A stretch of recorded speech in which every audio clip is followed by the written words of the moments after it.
What's going on YouTube? Welcome to Transatlantic Wrestling Talk. We are back and we're now in the month of February. So that means we are going for St. Valentine's Day Massacre this week. How we doing, Dale? Yes, I'm doing great, my man. We're looking into February. It's been very cold here. I'm sure you got the bitter cold over by you.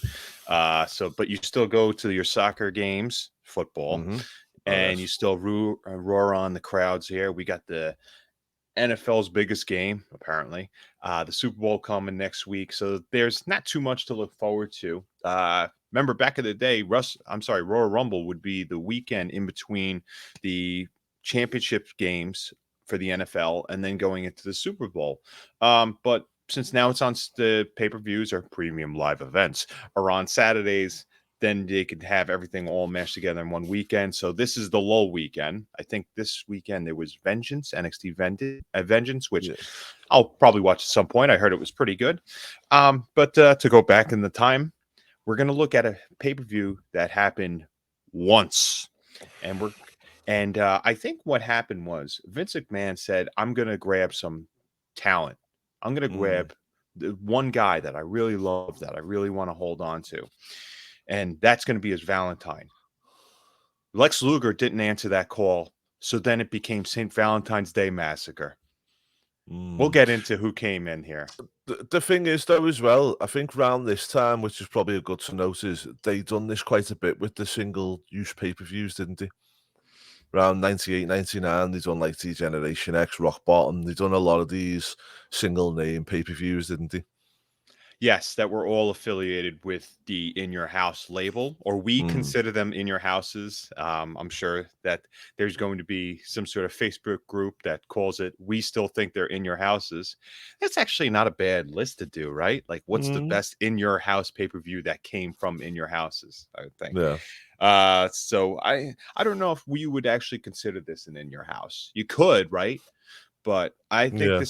this was a good one-off. And I'm just, when you said, let's do this, we're going to point out that this is the first time that you and I have done sequential pay-per-views. So we reviewed Royal Rumble 1999, and you said, you know what, let's do St. Valentine's Day Massacre. And I thought about it. I said, wait, this is the first time it's back to back for us. So we're going to go along with the storyline here, and we're going to fill in the blanks as far as how we got there. But it's not so hard because we just watched the last pay-per-view. But we might have to go over what happened on Raw and also SmackDown at the time too, if I recall. And Sunday Night Heat. No, SmackDown wasn't around then. SmackDown was SmackDown hadn't started. Yeah, started with the corporate ministry coming in. And maybe we'll talk about that a little bit. We had Saturday Night Raw as well on this, before this. Yes, we did. So it was actually the day before. So speaking of doing things on Saturday, once in a while it would happen. Long time ago, the Westminster Puppy Show would actually push the WWE Raw to another day. Do you remember that? Cool. I wouldn't know. I remember when it got moved, but I never knew the reason. So you've just told me, because I obviously in the UK we just got it when it come on. Yeah, Raw would get actually bumped a spot. They would actually get bumped off because the USA Network would actually show you the Westminster Dog Show. And back in the day, you didn't have online, so you would actually turn on Raw. You're all ready. You got great snack. You got some Mountain Dew next to you. I probably needed diet at the time because I was kind of a heifer. And then all of a sudden, there's the dog show. And it's like, all right, I guess I'll watch football. Do you know I actually tried Mountain Dew for the first time the other week? Was it because of the pitch black match? No, it wasn't. It was before that. Funny enough, it was Ashton, my son. Obviously, you know Ashton, but other people don't. He had it, and I was like, okay, give me a bit of that. And I was like, that's all right. Actually, it was nice. I love Mountain Dew. Mountain Dew. You know, yeah, I wish they brought back Diet Code Red, but I think I'm in the minority there. But anyway, wrestling. Mountain Dew's great. Doritos, fantastic. But St. Valentine's Day Massacre was pretty good. Yeah, it was. It really was. And one thing I want to say straight away before we even get into any, we can go into the first match actually because it'll be relative to what I'm saying. So, yeah, Gold Dust defeated Blue Dust. And the little video package before this, and Blue just lying there with a vines over his little chopper, shall we say. But one thing that I did notice with this whole kind of card, and I loved it, is every match made sense, and every match had a storyline that had built up to this match. Yeah. And, it's something that I don't feel they do enough of in modern day wrestling. No. You're going to expect on some shows, here's two guys that really know how to wrestle, so enjoy a 16-minute match that goes through a commercial break. There's no substance to it other than watch them wrestle. And do the ooh and ah cheers. Yeah, for each and that's guy. and you know what? That's fine. Sometimes, like Sheamus versus Gunther, I was there at Clash of the Castle when they had that match just to go to modern day, and that match didn't need no explanation because it was just two big lads who just have a row with each other, and that's fine. I've got no problem doing that when it makes sense, but when it doesn't make sense and it just happens, then it's like, why am I watching this match? And I think they're more guilty of this on the B pay-per-views nowadays, because in no certain terms, this was a B pay-per-view in '99, but it still made sense, and there was still effort put into it. And let's not forget, I believe back this time Raw was a 2-hour show, so if anything, they actually have more time now to set the scene for these matches, and they just don't do it, and I just don't understand why, really. Okay, now you want to go back to having those technical masterpieces. That's fine, but there's only one Battle of the Bastards in Game of Thrones. You knew it was working up to that. Yeah, you don't need that on every episode, because then nothing stands out. No. You want to make a television show. It's not sports-based. It is sports-based production, but at the same time, you want to captivate viewers, and part of that is having a guy like Blue Meanie on a couch imitating Goldust. Like you said, this is what builds it up to it. And yes, Gunther and I was going to call him Shamrock. Gunther and Sheamus ended up having a fantastic match, but I do remember that there was some animosity before that. It wasn't just, hey, I don't like you, let's go on Rampage this week. You said the video package before for Goldust and Blue Meanie showed you exactly why they're feuding. It was really funny. I'd like to point out the beginning of the pay-per-view, the opening vignette with Austin McMahon talking about the St. Valentine. You didn't like that? No, I didn't. I didn't like the noise on it. It was annoying. The music was just annoying me. I like what they done, but the actual music just ruins it for me. It just really annoyed me. Think of the background music playing in Babes in Toyland. That's what that was the whole time. You want the boogeyman there and the cat and the fiddle. I don't love him. Anyway, yeah, but the video packages are great. If you want a good reason as to why the production value was never going to cease to amaze people on here, check out what they did. Just any recap of Sammy and Roman. And it's just been nonstop. Everything going on in the Federation for years and years. And I'll still call it the Fed. You just don't have to watch every single week. And if you miss a week, it's all right. You'll catch up the next day. Now, we're like an hour later now. Yeah, Goldust and Blue Meanie, this was funny. I mean, did you have any thoughts on Blue Meanie actually winning potentially? No. I knew Goldust. The fans were over for Goldust here as well, by the way. They were hot for him. Oh, yeah. You think that has to do with legacy, or is just the fact that they just want to see him kick the crap out of Meanie? A bit of both of it, but I think also Goldust was just great anyway. I think he was so underrated. Yeah. You know what I mean? And did he give him 2 curtain calls?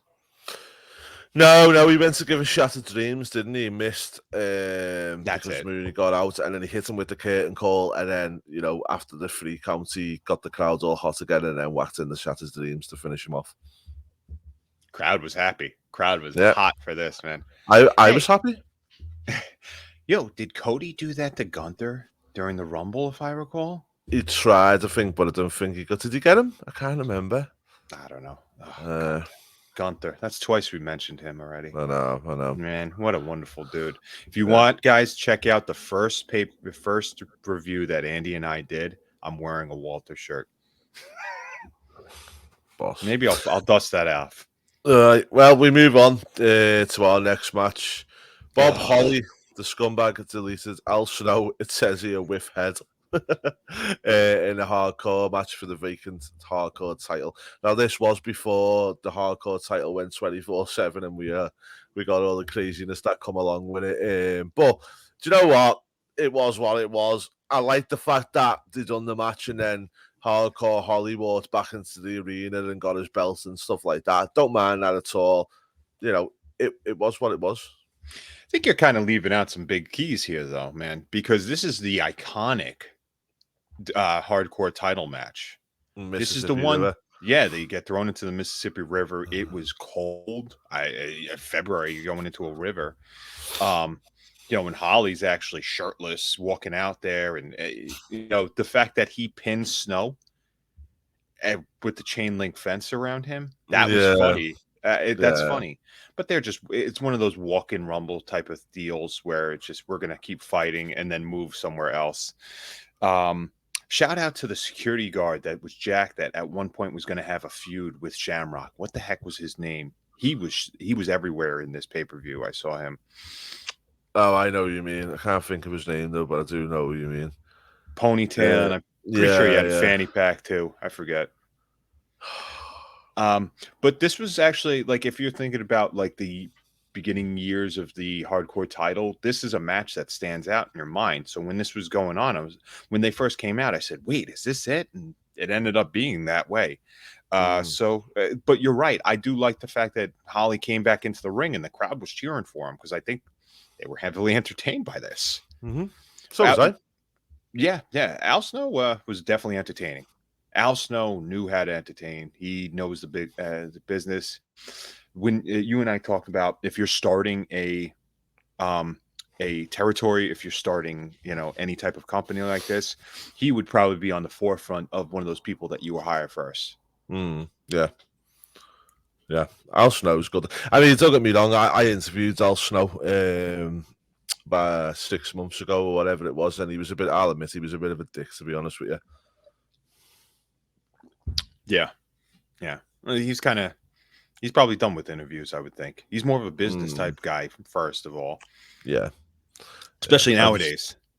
I just thought he was dead rude, do you know what I mean? Which wasn't, got him round in the end and talked to him, but, he just, even from the start, he just seemed really rude, do you know what I mean? Which, fuck him, anyway.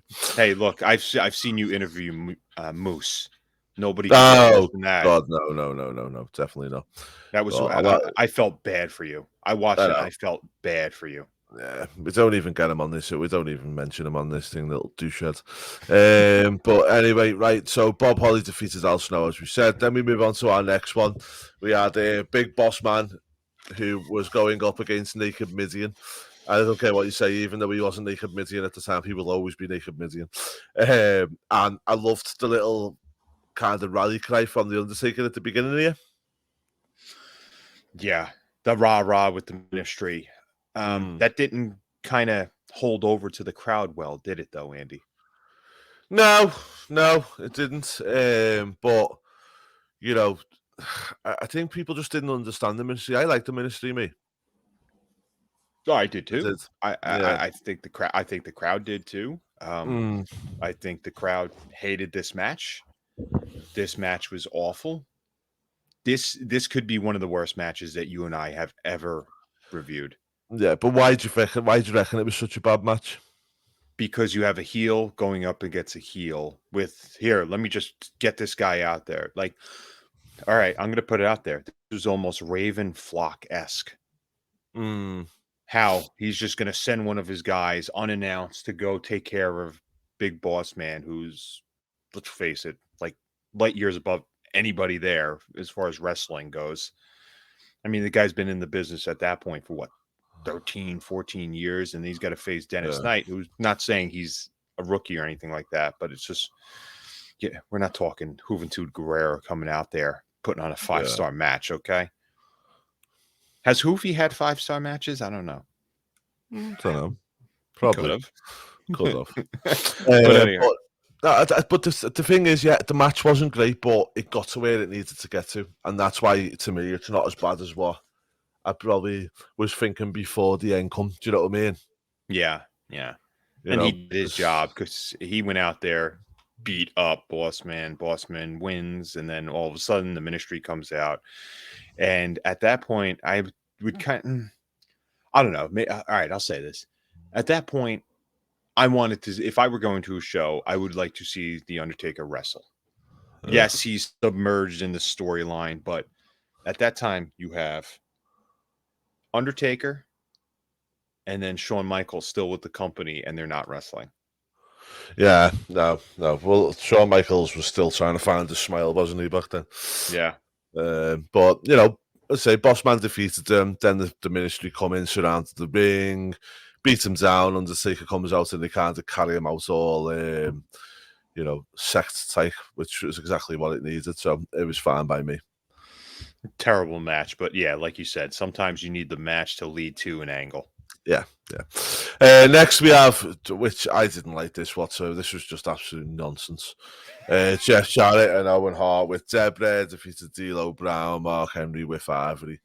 I think it was one of these times where, and you know, this is not me saying anything against women or anything like that, but it was a time where the women took away from the actual feud, which I didn't like. It didn't need to be like that. You've been hating on me ever since the Lethal Lottery, girl. I do hate Debra. You hate Debra. I hate, but to be fair, I didn't like Ivory either. I thought, one, it was beneath Ivory. She was better than that. Yeah. You know, and so, like, she must have thought she was back in Glow. Yeah. Yeah. But, you know, I just didn't like the whole, well, I'm going to take her clothes off if she gets in the way. Well, why would you not just punch her? Why'd you have to strip her? Talk to your boy Vince Russo about that. Yeah.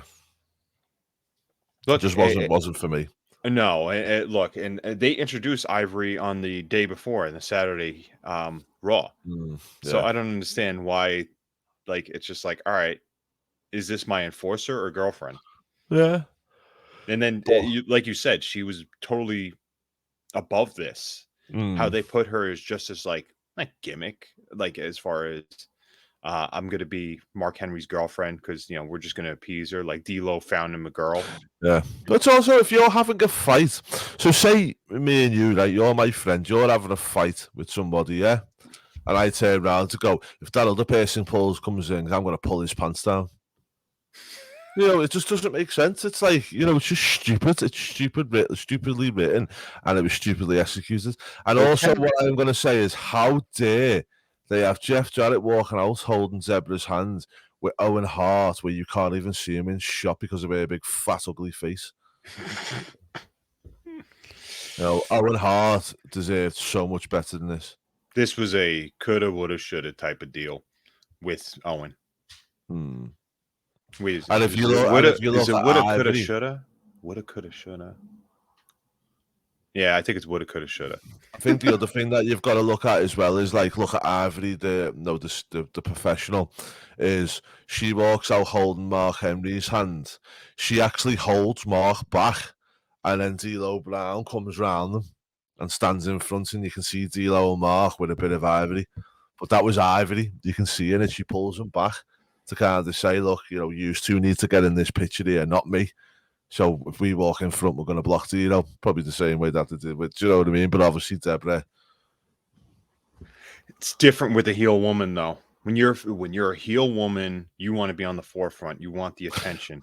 I don't even think it was that. I'm not going to sit here and say that she's a mastermind of a manager, because she wasn't. I've got one statement that I will say about Debra. You cannot polish your tears, but you can throw fake tits on it. Oh, Jesus. Anyway. The ending of the match wasn't bad, though. No, apart from all the nonsense with the two girls in it, that just did, the two women, should I say, which shouldn't have happened. Again, Ivory's much above this. But the actual finish was fine. The match was fine. You know, obviously, anytime you've got Jeff Jarrett and D'Lo Brown and Owen Hart in the ring, you know, and Mark Henry to the ring because he knows Of exactly what he course. can do and what he doesn't. You know he's going to get a good match, aren't you? Hey, your turn. And look, 10 years later with Mark Henry, you're going to see how respected he is. At the fact that they even put the title on him, he beats Randy Orton. Yeah. Sorry, but that's something, correct? I respect Mark. Respect You him a have lot. to.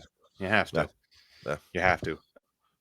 But you know, like you said, this is one of those matches where it's just like it's a cluster. Like here, we got to get to the end of this.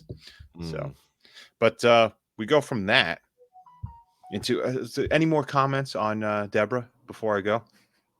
No, not really. We can move on. We go from that match to something that was a bit of a entertaining surprise. It really was. And one thing I just want to say straight from the start is, again, if you do things and it makes sense, you can do them well. And this, again, made sense. Obviously, you had the whole Ryan Shamrock scenario with Val Venus, where she'd gone with him rather than the brother Ken.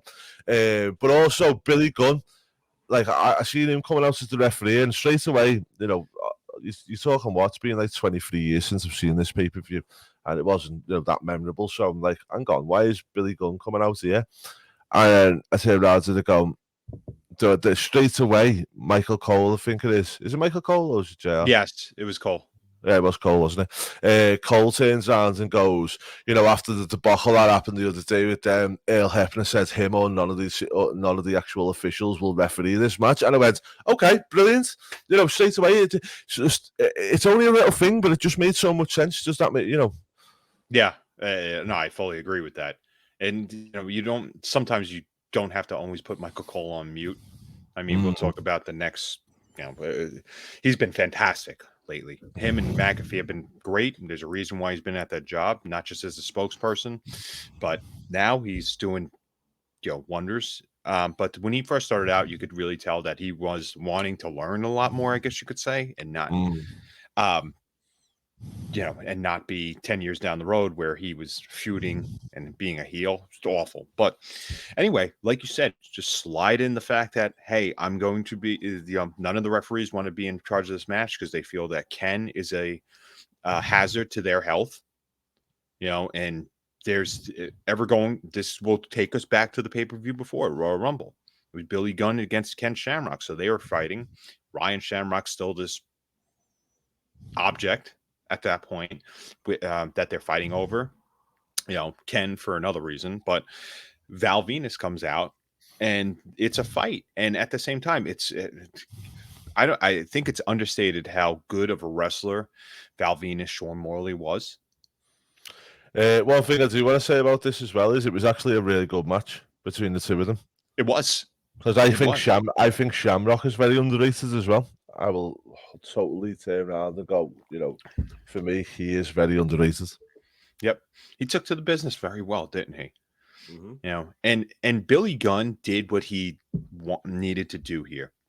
Officiate the match, call it right down the middle, kind of be all about just, you know, like, I'm going to let you guys do whatever and hardly referee this match. And that's what happened. He was lackadaisical. I liked when Val went for a pin and he had both, and Billy Gunn checked both sides of the shoulders just to make sure they were against the mat, and then just counted a very slow count. And you could just see Val really pissed off. So he hated both of these people in this match. And I thought it was really funny. Yeah. No, I really enjoyed it, mate. I thought it was a really good match, and I also, there was a bit of it where I don't know. Did you get onto the bit of a bit where it all went wrong on the outside with the cameraman? Yes, where they were just focusing on Ken at the time. I think yes, and he turns around and goes, "Blood's thicker than water. Slap me." Yes. Yep. They should have. Whoever it was didn't press switch the camera too quick enough, did they? No, Kevin Dunn could only do so many wonders during that. He had to hide the fact that Midian and Big Boss Man clouded his judgment with actual good decisions. So in this case, he let one slip. So it is a magical blunder. Botchamania has been all over it. You and I have never talked about it. Have you watched Botchamanias at all? No. Some people have told me about it, and it's something that's on my list of things to watch, and I am excited to watch it because it looks pretty cool, to be fair.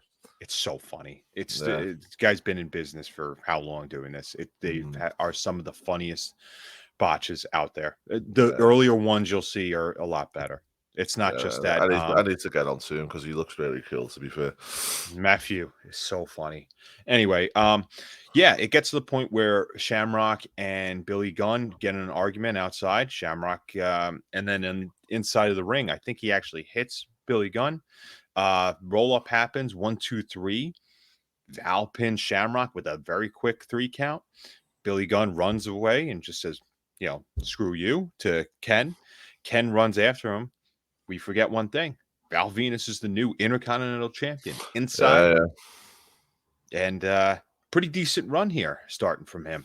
Yeah, and I think, Morley was always very underrated, and I always liked him. He took a character that really shouldn't have got over too much and he really got it over, didn't he? Mm-hmm. Yeah. Yeah. Future Hall of Famer? No. No? No, man, they wouldn't. They wouldn't. Why? Then again, Coco Beware is the benchmark. No, you got the Bushwhackers in there, Coco Beware. Don't forget he had his run as Chief Morley as well. Yeah, that fantastic run in there. But he was still there. He was there for a long time. Okay, I got one for you. All right, what about La Resistance? No. Deuce and Domino? No. Techno Team 2000? No. Now you're just hating. All right. No. Val Venus, maybe at some point, but I don't think with how he is now, and not that I disagree with what he says with things, but how he is now open. He's been very political, I guess you could say. Oh, so I don't. Yeah, so I think that there's some companies that want to stay clear from him. Well, just to give you a bit of an idea, he was actually in the WWE from 1998 until 2009. So he had an 11-year run, which to me is a Hall of Fame run. Yeah, I mean, it's not like he was stagnant the whole time. People always go, "Hello, ladies." Yeah, I think he's done really well. I think it depends on if they ever go back to any kinds of attitude there. I think that's where he'd probably get pushed in, wouldn't he? No, yeah. Let's just have another DX reunion every 6 months. Two shits. Anyway, speaking of DX, break it down. Segue. Right. Yep. Break it down. Well, so then we get a nice little package explaining to us how China and Triple H are no longer friends. They're probably no longer dating at this point, maybe behind the scenes. I think they are still dating at this point because I don't think we've got to the point of the storyline with Triple H and Stephanie yet, have we? No, but does that evolve from this? It's going to be soon. We're going to probably have to touch base on that. I'm not sure if my memory serves me right. Vince reveals himself as ministry leader or corporate ministry leader, right? Uh-huh.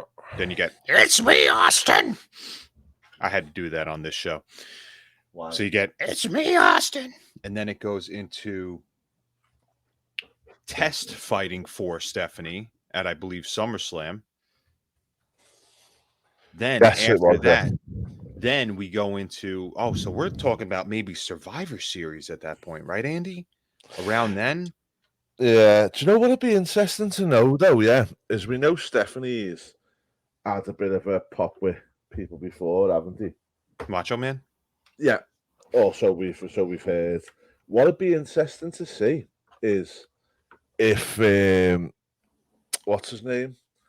If anything like that went on between them two before that, and they kind of engineered this whole thing to get it over the line. Because if you're saying here that them two had split up by this point, which is more than plausible, then it's like, okay, well, what happened there and why did they split up at that particular point? Had something already happened here? Yeah. could have. It's not like she was not available around there. Like, it's not like Stephanie was not there, but who knows? Maybe they just knew each other. I think also part of this is just that China thinking that she was a bigger star than, or a bigger She star was than Austin. she was a dick. Let's face it, she was a dick. She thought who she was. I get it. But when she's asking for like guaranteed $1 million contracts with nothing, where it's just like, all right, even if I don't sell any merch, I'm Oh still yeah, gonna get yeah. that But million. don't forget, she was asking for that because she did. And this is where I kind of get a bit angry about it. Is I don't think she asked for that because she deserved it or because she even believed she deserved it. I think she done that off the back of because she thought, well, what happened with Triple H and Stephanie? I could use that to my advantage to get more money.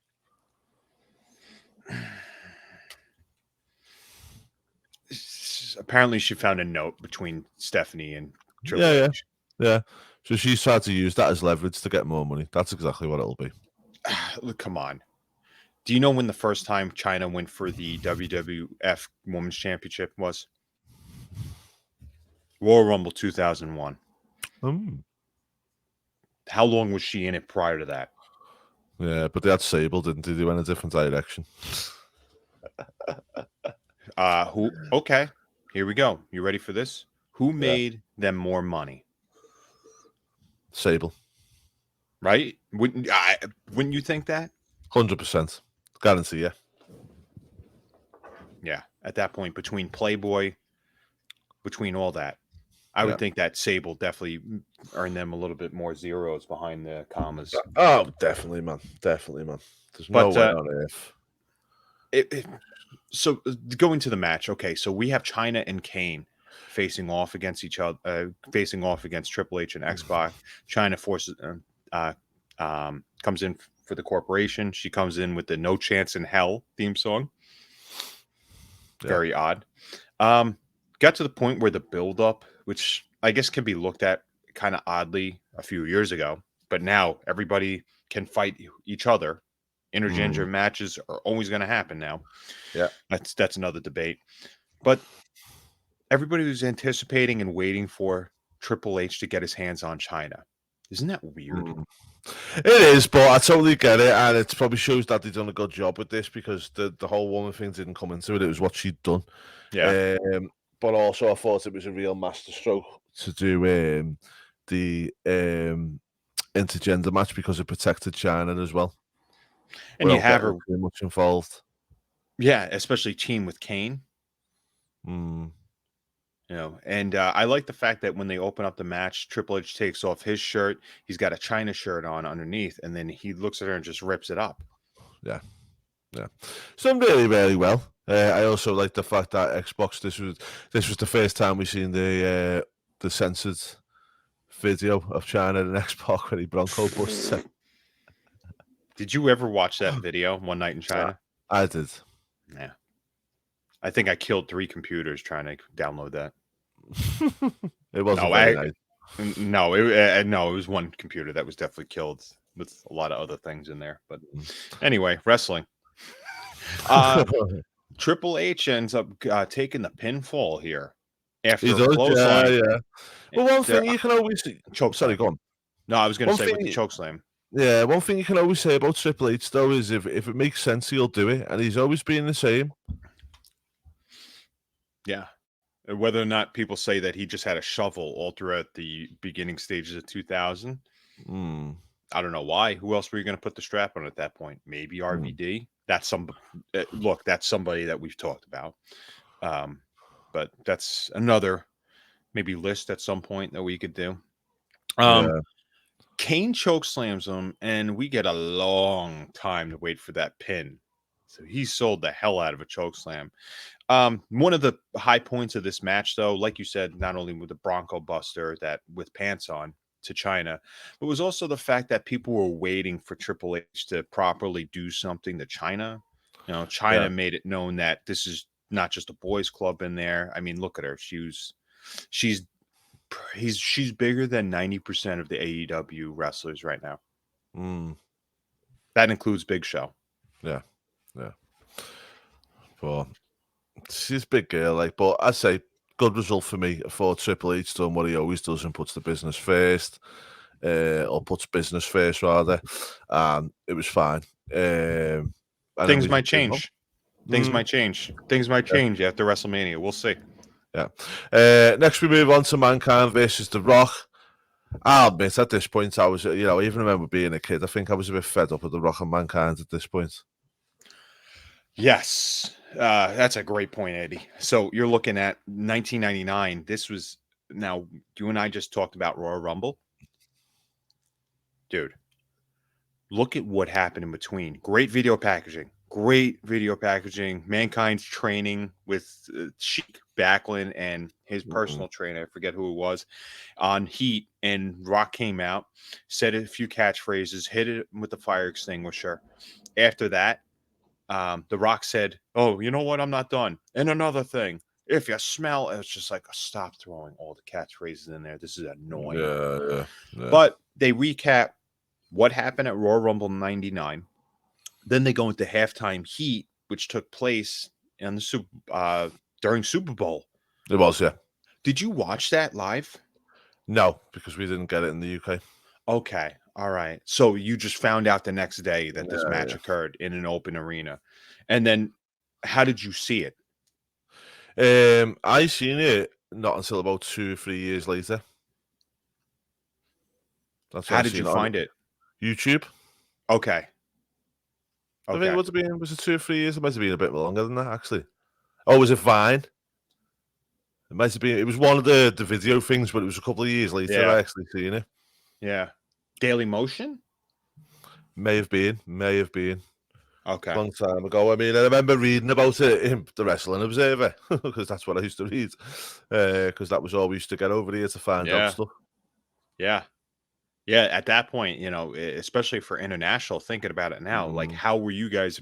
You guys get screwed on time frames. We talked about that. That's why I do enjoy when you have pay-per-views by you because it's nice to watch at 2 p.m. by us. It's great. They stayed up how late last week for the Royal Rumble? 6 a.m. They finished. Yeah. And then you, the next day, you're like, let's record. So you're a gamer. Yeah. You're in this. Oh, going back to this match, though, it was okay. Like, it wasn't bad. You're right, though. It exhausted everything going on. Yeah, it was fine. It wasn't great, but it was just, I think it was one match too many. And even when I was seeing them, like, some of the stuff they done in the match, I was like, at this point, after what he took at the Royal Rumble, I was like, oh, Mick, what are you doing? And I think I was the same at that point when I was young. Do you know what I mean? Yeah. Because we're looking at what at that point? Yeah. Well, so at that point, I think, don't we get into, no, when's the King of the Ring? King of the Ring's in June. Yeah. All right. I'm messing up my dates. No, it's not that. I'm messing everything up. Well, I think we'd seen too much at this point, and it was just, matter. And the draw was just frustrating because it was just like, what was the point? Do you know what I mean? Yeah, it's a good out. I get it. But sometimes it's like when you're telling a story. Yeah. But well, they should have done it to be done, didn't it? If they were going to do it that way, they should have done it the other way around, where the I Quit match, and then they should have done this finish as a straight finish. It's a great point. Because have the draw. Yeah, nobody said that Mankind wouldn't quit.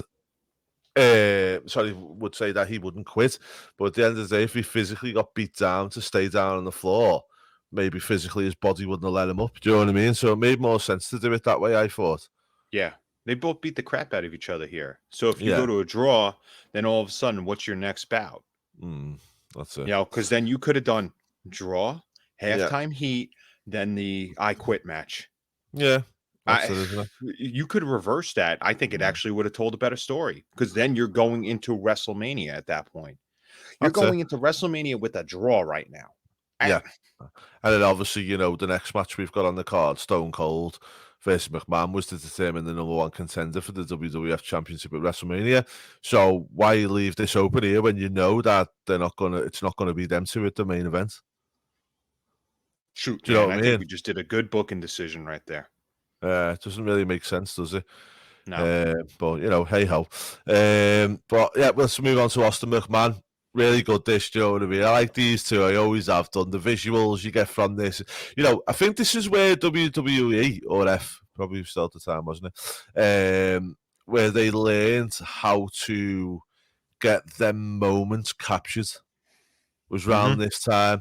So, like, there was one there, I might never forget it, where McMahon, and they filmed the camera across the ring, and he gets up from the end of the ring, and he gets up from the end of the ring, he's got the blood on his Oh, face, and he peeks up like that, and he's like, that, do you know what I mean? against And, Hogan. yeah. I know that was years later, but around this time, I think, where they started these kinds of iconic moments, like, at the end of this match, where we'll get to in a minute, is like, he looks back, and it's got McMahon, and he's got blood over his face, he's like, it's Yeah. brilliant, just brilliant work. Yeah, yeah. I mean, you knew that something was going to happen, especially Vince McMahon, who looks like a quadriplegic jobbing in here at that point. And Austin beating the crap out of him. So I think people were just hot, ready to see Yeah. bloodshed in this match. And let's face it, we're not going to say that it's a technical masterpiece when Vince McMahon's involved in it. No, But doesn't need to be. this crowd was on fire. Yeah. And do you know what? As much as it's not a technical masterpiece, the way that Austin will sell for McMahon, McMahon sells for Austin, and the little face movements and that, it never needed to be a masterpiece. It just needs to be what it was. One low blow will Yeah. kill the momentum here. It was just brilliant, wasn't it? Where he's on it, and then Vince McMahon just kicks him in the nuts. But what's wrong with that? There's nothing wrong with that. It's perfect. Yep. Yeah, especially in a cage match. I mean, the door thing is kind of. Yeah, I didn't like that. I didn't like the way that Paul White come out from, or Big Show comes from underneath the ring, in that hole in the ring. For one, how did the hole get there? Yeah. So to be fair to the lads, they done well to navigate the They hole while it was they there. But they actually showed if there's because I'm watching the bottom of the ring the whole time. Bottom of the ring. I'm watching the canvas the whole time, and I'm waiting for it. Were you anticipating it? yeah, And you're like, when is it going to happen? When is it going to happen? Because it's not like we check the timers on these pay-per-views. no, But there was one part where you see if you're looking at the hard cam of the ring, it's on the right-hand side. They switch the camera over to the right-hand side. So you're facing the entranceway, and you do see like a can opener pop up at that point, but they switched it very quickly. So Kevin Dunn realized like, I already recorded the slap me piece with Shamrock. yeah, At that point, they show all of a sudden, who is this? Spoiler alert, guys. It's Paul White. They can't say it's the Giant. You said it to me before. He looked fantastic here. yeah. He looked in great shape. Like I said at the top of the show, I'm pretty sure Vince wanted Luger to come out and help him because, that's his Valentine forever. That's the person that he loves the most. Hey, big boy. Do you think it was being better if Paul White come out and pulled the cage open, and then maybe got in and beat up Austin, but then clotheslined him over the top rope or something like that, rather than what they actually done? If they were to do that, they could have used Kane because he was a menace. But the way I think this was fine because then it's also like the mysticism of how did Paul White, this guy that's gigantic, come from the bottom of the ring? So it adds a little bit of, I guess, mystique to it. Yeah. Just a good way to end. Paul White comes in and Vince is telling him, throw him here, bash his head in. And lo and behold, as Austin was going to leave the cage earlier, I was going to call him Show. So Paul ends up throwing Austin into the cage. Cage door swings open. Austin's still hung on to it, falls down, feet hit the floor, end of the match. I love that Austin looks at the ref stunned at that point, like, how the hell did I win? Like, it looked very authentic. Pay-per-view is closing out with Paul White knowing that he messed up. And that'll be a sign of things to come for the next 3 years for him. Right, that's it, isn't it? Well, all in all, what would you give this pay-per-view? I loved it. This being my first time watching this since that day. Yeah, sure. I'd give this a solid 6. I'm going with the solid 6. You could even teeter on a 7 with this. Yeah, I'd say 7. I'm going to go with 7 myself. I'm going to Um, say 7. I think, I don't know why it just pictures in my head, but when Austin fell off the cage, at the end, and he looks and goes, ho, ho, ho, ho, like that is it. Like, he knows how lucky he was. That's going to give it a 7 for me.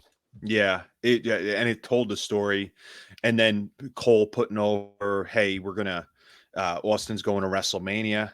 Yeah, So we have a very good way to end it. Some of the things that I thought were really weird on here was that um, Jerry Lawler must have done something the night before because his voice was god awful. They're yeah, in Tennessee for this pay per view, but at the same time, people are cheering for him to run for mayor, which he end up would do, which I think he would end up doing at that point, and I believe losing it. I'm not sure, but that's yeah. another story. Some of the other things that I didn't like, just China overall, I didn't care for her, but I understand why they did this, just to, I guess, get the woman's viewership up there too, because the crowd wasn't really submerged in that. They kind of look like a AEW crowd now, where everybody's just Yeah, really ugly. Hey, I was part of that yeah. too. Well, But solid 7 here. yeah, definitely. Well, guys, thanks so much for watching. We appreciate you as always. Please do make sure you throw a thumbs up for us and subscribe to the channel. Getting Yes, some sir. real traction now. We've been putting a lot of effort in over the last 12 months, and we're grateful to every single one of you who watches. But from me, actually, just before we do go, Dale, what's on Yes. next week's agenda, sir? Oh boy. You know what? I feel like we've been neglecting some things here. Hmm. I feel like we've been neglecting a couple of different other companies at this time. And people are probably just going to be really pissed off that we actually think about this. Like, hey, how come, you know, it's Hmm. just WWF? Since we're in the month of February, all right, Valentine's Day. This was kind of the only Valentine's Day type of feel for pay per Hmm. view, but I found one that was very interesting. Hmm. Maybe when you're sitting down for a meal, it's a nice little table. It's a table for two. There's double tables, ECW. Oh, okay.